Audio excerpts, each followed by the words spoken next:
मित्र हो, आज आपण इयत्ता 12वीमधील प्रकरण नंबर 1मधील जे मध्ययुगीन कालखंडातील भारतीय समाज व्यवस्थेत आपण चर्चा करत होतो, त्यामध्ये जे प्रामुख्याने सांगितले गेले की धार्मिक श्रद्धा प्रणाली आणि आचार, स्त्रियांचे समाजातील स्थान आणि आज आपण शिक्षण पद्धती या संदर्भात चर्चा करणार आहोत. हडप्पा संस्कृतीमधील मुद्रांवरील लेखांच्या आधारे हे स्पष्ट होते की संस्कृतीचे लोक लिपीचा वापर करतो. मित्र हो, घरगुती वापराचा काही वस्तूवरही हडप्पा लिपीतील लेख मिळालेले आहेत.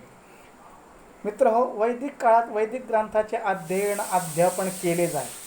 वैदिक साहित्य हे संस्कृतमध्ये होते, मात्र संस्कृत ही लोकभाषा नव्हती, ती देववाणी समजली जात होती. यजुर्वेदामध्ये स्त्रियांसह सर्व वर्गातील व्यक्तींचा शिक्षणाचा हक्क मान्य केलेला आहे. अथर्ववेदामध्ये प्रत्येक व्यक्तीला शिक्षणाचा हक्क असल्याचे म्हटले आहे.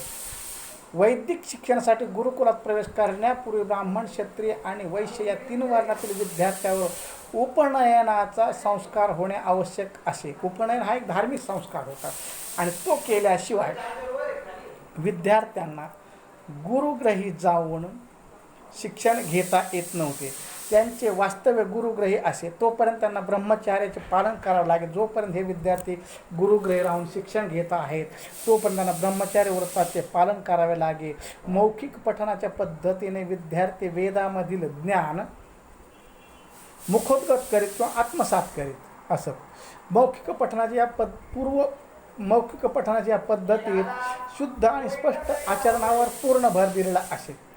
तल्लक बुद्धी आणि व्यक्तिमत्व यांचा विकास ही या शिक्षणाची दुहेरी उद्दिष्ट होती. मित्र, तल्लक बुद्धी आणि व्यक्तिमत्व यांचा विकास. बहुतेक अभ्यासकांच्या मते वैदिक काळात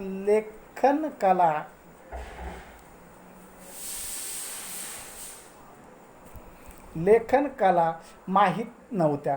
सत्यावर आधारलेल्या आचरण, विहित कर्तव्याचे पालन, विहित कर्तव्य म्हणजे धार्मिक पालन, गुरु आणि माता पिता यांच्या प्रतिनिष्ठा, अतिथी सेवा, अतिथ्य देवो भव आपण जे म्हणतो त्याप्रमाणे श्रद्धा आणि औदार्य या गुणांना महत्त्व होते. क्षत्रिय प्रशासन आणि युद्धनीतीचे शिक्षण घेत, वैश्य उद्योग व्यवसायाचे उपयोगी शिक्षण घेत, शूद्र शेती आणि पशुपालनाचे शिक्षण घेत. म्हणजे या 4ही घटकामध्ये ब्राह्मण असेल, क्षत्रिय असेल, वैश्य असेल, शूद्र असेल, यांनी कोणकोणत्या प्रकारचा व्यवसाय करावा हे वेदावर आधारित असे सांगितले गेले. ब्राह्मण बहुधा 4ही वेदावर प्रभुत्व मिळेपर्यंत गुरुग्रहीच राहत असत. वेद काळात ज्ञान निर्मिती, ज्ञान संवर्धन आणि पुढील पिढ्यांकडे ज्ञानाचे हस्तांतर करण्याचे काम ऋषी, मुनी आणि द्रष्ट्या व्यक्तींनी केले. की या कालखंडामध्ये जे असणारं ज्ञान आहे हे ज्ञान पुढील पिढ्यांकडे हस्तांतरित केलं गेलं पाहिजे. त्याशिवाय पुढची पिढी सक्षम होणार नाही, बुद्धिवंत होणार नाही, ज्ञानवंत होणार नाही आणि त्यांना या ज्ञानाचं महत्त्व कळणार नाही. आणि हे हस्तांतरण करण्याचं काम ऋषी, मुनी, द्रष्ट्या व्यक्तींनी केले. ब्रह्मतत्वाचे ज्ञान प्राप्त झाल्याचे म्हणून त्यांना ब्राह्मण म्हणतात. उत्तर वैदिक काळात स्त्रियांनी वेदाचे शिक्षण घेण्यावर निर्बंध घालण्यात आले. मित्र हो, यज्ञ संस्थेला अत्यंत महत्त्व प्राप्त झाल्यामुळे त्यासंबंधीचे साहित्य या काळात मोठ्या प्रमाणावर निर्माण झाले. साहजिकच यज्ञसंस्था हा या काळातील वैदिक शिक्षणाचा केंद्रबिंदू होता. इसवी सनापूर्वीच्या पहिल्या सहस्त्रकात भारतातील पहिल्या जनपदांचा उदय झाला आणि नंतरच्या काळात या जनपदांच्या विस्तारवादी धोरणामुळे जनपदांच्या सत्ता संघर्षाचा काळ निर्माण झाला. मित्र हो, जनपदाचे विघटन, जनपदाचे अनेक प्रमुखांना सत्ता गमावी लागणे यासारख्या गोष्टीमुळे असुरक्षितता निर्माण झाली. त्यातून निर्माण झालेल्या निराशाजनक वातावरणातून मोक्षप्राप्तीसाठी विरक्तीवर आधारलेली तापसी म्हणजे कर्म, त्याग, तपश्चर्या आणि ती अतिशय कष्टदायक अशी तापसी जीवनाचा मार्ग अनेकांनी अवलंबला असावा. हा मार्ग वेद काळातही माहीत असला तरी उपनिषदामध्ये त्याचं सखोल चर्चा केली आढळते. मित्र हो, इथे नमूद करायला हवे की उपनिषदांच्या काळापर्यंत इसवी सनापूर्वी सुमारे 6वे शतक तपस्वी व्यक्तीने केलेल्या उपदेशातून तसेच उपनिषदावरील चर्चा आणि खंडन मंडनाच्या द्वारे या मार्गाचा प्रसार झाला होता. या चर्चांच्या आधारे तात्विक शक्यतांचा विचार सुरू झाला आणि भारताच्या पूर्वेकडील प्रदेशामधून या यज्ञापेक्षा मानवी कल्याणावर, मानवी विकासावर, मानवी प्रगतीवर खऱ्या अर्थाने लक्ष केंद्रित केले गेले आपल्याला इथं पाहावयास मिळत आहे. मित्र हो, या कालखंडामध्ये मानवी कल्याणावर भर देणाऱ्या आणि ईश्वराच्या अस्तित्वाचा विचार करणाऱ्या तत्त्वज्ञानाच्या प्रणाली उदयाला आल्या. श्रमण आणि परिव्राजक यासारखे आध्यात्मिक नेतृत्व करणारे पंथ अस्तित्वात आले. या नव्या पंथाने वेद प्रामाण्य आणि वैदिक पुरोहितांचे वर्चस्व अमान्य केले. मात्र आत्म्याचे चिरंतन अस्तित्व आणि पुनर्जन्म तसेच कर्मसिद्धांत त्यांना मान्य होते. यज्ञविधीच्या अविभाज्य भाग असलेल्या पशुबळी त्यांना अमान्य होता. अहिंसा आणि प्राणीमात्रांना इजा न करणे या गोष्टींना त्यांनी प्राधान्य दिले. तुमच्या लक्षात आले असेलच की मित्र हो, इथे प्राचीन भारतातील अनेक ठिकाणी भ्रमण आणि जनसामान्यांना उपदेश करणाऱ्या वर्धमान महावीराने गौतम बुद्ध यांचा निर्देश अभिप्रेत आहे. तसेच मित्र हो, वर्धमान महावीरांनी केवलीन या शब्दाचा अर्थ सर्वज्ञ पदाची प्राप्ती केल्यानंतर ते महावीर आणि जिन म्हणजे ज्याने जिंकले आहे इंद्रिय असा जितेंद्र जिन म्हणून ओळखले जाऊ लागले. ते निग्रंथ या नावाने ओळखल्या जाणाऱ्या संप्रदायाचा भाग झाले. कालांतराने याच संप्रदायाला जैन या नावाने संबोधण्यात येऊ लागले.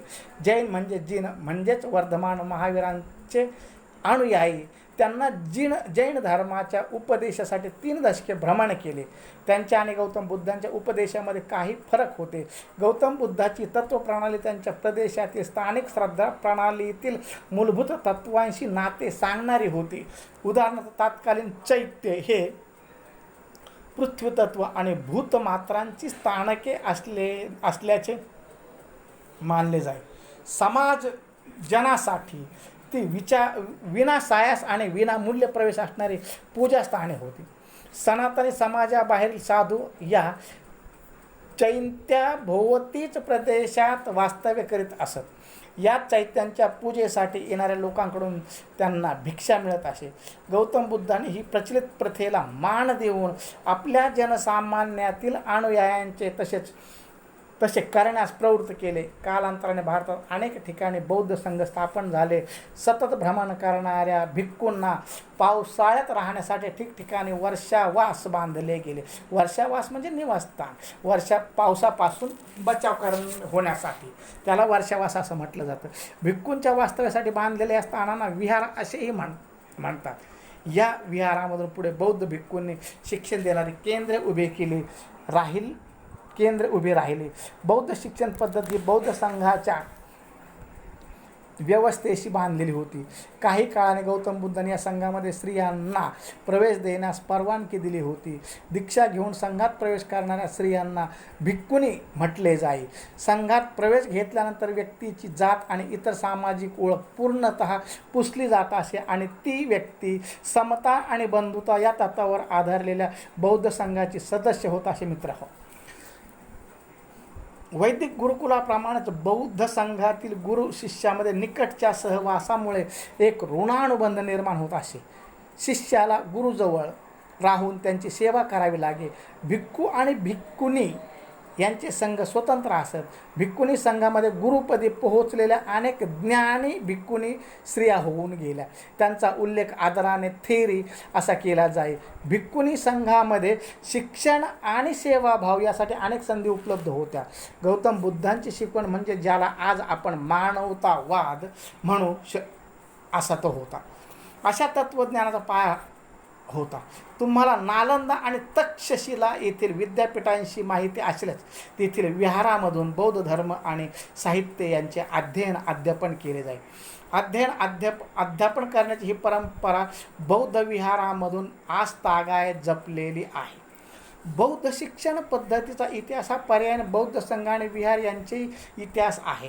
ज्याप्रमाणे वैदिक परंपरेतील शिक्षण पद्धतीच्या यज्ञसंस्थेभोवती गुंफलेली होती, त्याचप्रमाणे बौद्ध परंपरेतील शिक्षण पद्धती बौद्ध संघ आणि विहार यांच्या भोवती गुंफली होती. ह्यून तस्तंग या चिनी भिक्खूच्या प्रवास वर्णनामध्ये या गोष्टीचा उल्लेख आहे. संगम काळातील शिक्षण व्यापक होते. ते धर्म, जात या गोष्टीवर अवलंबून नव्हते. तसेच ते एखाद्याच समाजाची मिराजदारीही नव्हते. व्याकरण, काव्य, गणित, खगोलशास्त्र आणि ललित कला, संगीत, नृत्य, नाटक, चित्रकला, शिल्प इत्यादी स्थापत्य ते अभ्यासाचे खास विषय होते. मित्र हो, बौद्ध विहाराचा उतरणीचा काळ हा एक सुव्यवस्थित शिक्षण पद्धतीचा ऱ्हासाची सुरुवातही दर्शवतो. याच काळात भारतात इस्लामचे आगमन झाले. या काळात भारतातील मध्ययुगीन सुरुवातीचा काळ होता. मित्र हो, मध्ययुगातील शिक्षण पद्धतीमध्ये इस्लामच्या शिक्षणाला महत्त्व प्राप्त झाले असले तरी समाजात मोठ्या प्रमाणावर असलेल्या निरक्षरतेमुळे कुराण, हदीत आणि इतर संबंधित शास्त्राचे अध्यापन कठीण होते. पैगंबर मोहम्मद यांनी इस्लामच्या सर्व अनुयायांनी ज्ञान मिळवायला हवे असा आदेश दिला, परंतु त्यासाठी भारतातील पूर्वीच्या शिक्षण पद्धतीमधील कडक शिस्त आणि सर्वसंग परित्याग या गोष्टी आवश्यक मानलेल्या नव्हत्या. इस्लामिक शिक्षण पद्धतीमध्ये इस्लामवर श्रद्धा असणाऱ्या सर्व वर्गातील व्यक्तींना प्रवेश होता. भारतातील मध्ययुगीन इस्लामी शिक्षण पद्धतीशी निगडीत असलेल्या 3 मूलभूत संस्था आपल्याला पाहाव्यास विद्यार्थी मित्र. नंबर 1 मक्ताब, नंबर 2 मदरसा आणि नंबर 3 खानकुवा. मक्ताबमध्ये साधारणपणे विद्यार्थी मित्र वयाच्या 4थ्या वर्षी प्रवेश दिला जाईल. त्यासाठी एक धार्मिक विधी करावा लागेल. या टप्प्यावर किंवा या मक्ताबमध्ये वाचन, पाठन, लेखन आणि अंकगणित या विषयाचा अध्ययनावर भर दिला जाईल. लिपी आणि लेखन यांच्या अध्ययनासाठी अनेक तास खर्ची घातले जात. वयाच्या साधारणतः 7व्या वर्षी कुराणाच्या अध्ययनास सुरुवात होत असे. नंबर 2 सांगितलं गेला आहे की मदरसा. मक्ताब नंतर मदरसा ही एक शैक्षणिक संस्था नावारूपाला आल्या गेली. यामध्ये कुराण आणि त्यांचे स्पष्टीकरण करणारे ग्रंथ यांचे वाचन आणि त्याचा सखोल अर्थ समजावून घेणे यावर भर असे. त्याखेरीज हिशोब, ज्योतिष्य, खगोलशास्त्र, इतिहास, भूगोल, गणित आणि इस्लाममधील कायदे, कानून आणि न्यायव्यवस्था तसेच प्रशासन यासारखे व्यवहार विषयही शिकवले जात. त्याचबरोबर अरेबिक आणि पार्शियन भाषेही शिकविल्या जात होत्या. मित्र हो, इस्लामी जगतात सर्वत्र या भाषा शिकविल्या जात असत. अकबर बादशाह यांच्या वजी सुप्रसिद्ध विद्वान अबुल फजल याने नमूद केल्यानुसार अकबर बादशाह याने मदरशामध्ये शिकण्यास येणाऱ्या हिंदू विद्यार्थ्यांसाठी संस्कृत भाषा आणि उपनिषदामध्ये ग्रंथ यांच्या अध्ययनाची तजवीज केली होती. यावरून आपणाला एक कल्पना येऊ शकते की त्यांच्या काळात विद्यार्थ्यांचा राजकीय, सामाजिक आणि आर्थिक गरजानुसार शिक्षण देण्याची व्यवस्था होती. विद्यार्थी त्यांच्या आवडीनुसार आणि आयुष्यातील ध्येयानुसार विषयाची निवड करू शकत होते. मदरशातील शिक्षण संपल्यानंतर खाजगी शिक्षकांच्या हाताखाली शिक्षण सुरू ठेवत असे. उदाहरणार्थ अब्दुल कादिर बुनियानी, अब्दुल फजल फैजी. मदरशामध्ये शिक्षक आणि विद्यार्थी या दोहोंची राहण्याची सोय केलेली असे. त्यासाठी लागणारे आर्थिक बळ राज्यसत्ता आणि मुस्लिम अमीर उमरावाकडून मिळत असे. या दृष्टीने मदरशाची तुलना बौद्ध विहार आणि दक्षिण भारतातील मंदिरामध्ये विद्या केंद्रे यांच्याशी करता येईल. मित्र हो, तिसरा प्रकार सांगितला गेला खानकुवा नावाने उल्लेख केल्या जाणाऱ्या संस्थांची तुलना मध्ययुगीन युरोपातील ख्रिश्चन मठाशी मॉनेस्टरी करता येईल. खानक्या सहसा लोकांमध्ये पूजनीय समजल्या जाणाऱ्या सुफी संतांच्या दर्ग्याशी निगडीत असे.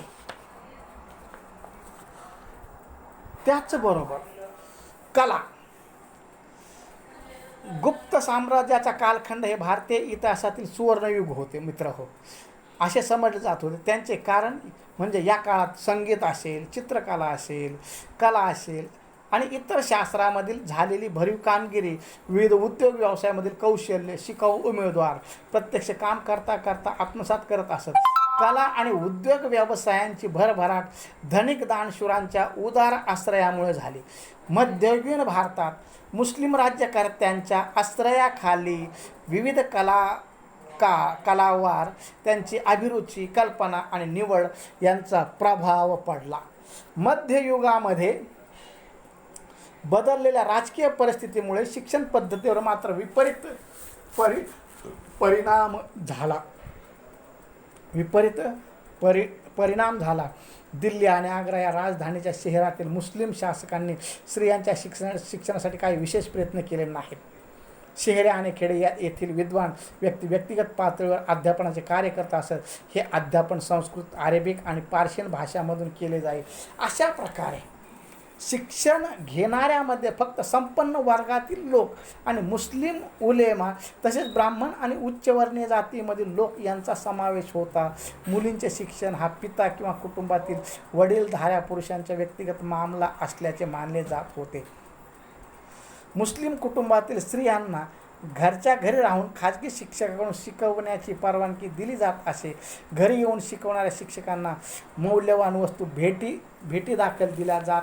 अर्थातच समाजाच्या या वरच्या थरातील लोकांची संख्या अत्यंत अल्प होती. त्यामुळे मध्ययुगातील समाजात मुलींच्या शिक्षणाची एकूण स्थिती दयनीय होती असे म्हणण्यास हरकत नाही.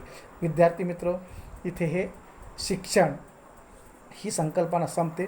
उद्याच्या तासामध्ये समाज जीवन या संदर्भात चर्चा करणार आहोत.